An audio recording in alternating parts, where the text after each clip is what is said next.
The two-party system in America that we have today is a result of the Civil War. The Republican Party stood to abolish slavery, and the Democrat Party stood to abolish the Republic. For years after the Civil War, the Democrat Party created Ku Klux Klan, killed black political leaders, kidnapped heads of families, and leaders of churches and community groups. In 1870, John Stevens, a Republican state senator who advocated for the rights of African Americans, was murdered in the Caswell County Courthouse by the Ku Klux Klan as part of a terror campaign being carried out by the Democrat Party. By the end of the century, the Democrat Party helped foster several radical left pro-communist groups, such as the National Labor Union, the Revolutionary Socialist Labor Party, and the Social Democratic Party. In the 1900s, the Democrat Party's new radical left began killing members of law enforcement and government officials in several major U.S. cities, which culminated in 1920 when U.S. Attorney General Alexander Mitchell Palmer ordered a series of raids that targeted these leftist organizations.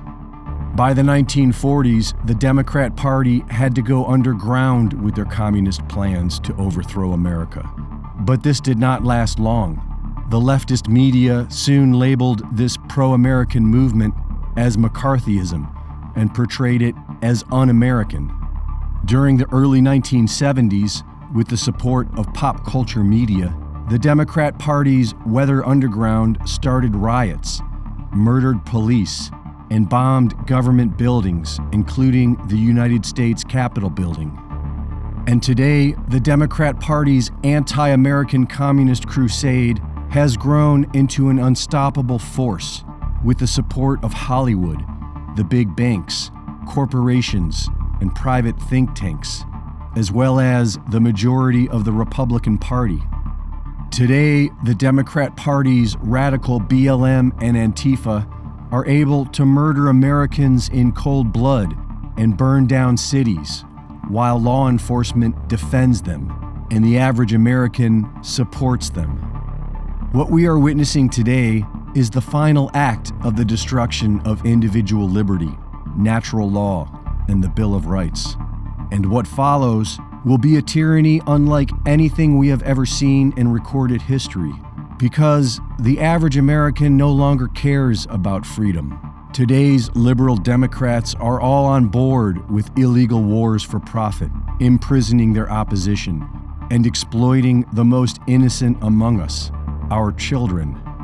The American people have become fat, drunk, and stupid, with swollen egos incapable of seeing even the most minute flaw in their own character.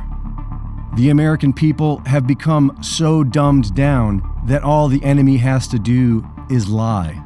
And no matter how radical the lie is, they will believe it. Some of us would gladly die for freedom. Thousands already have. But unfortunately, most of us will do nothing but comply.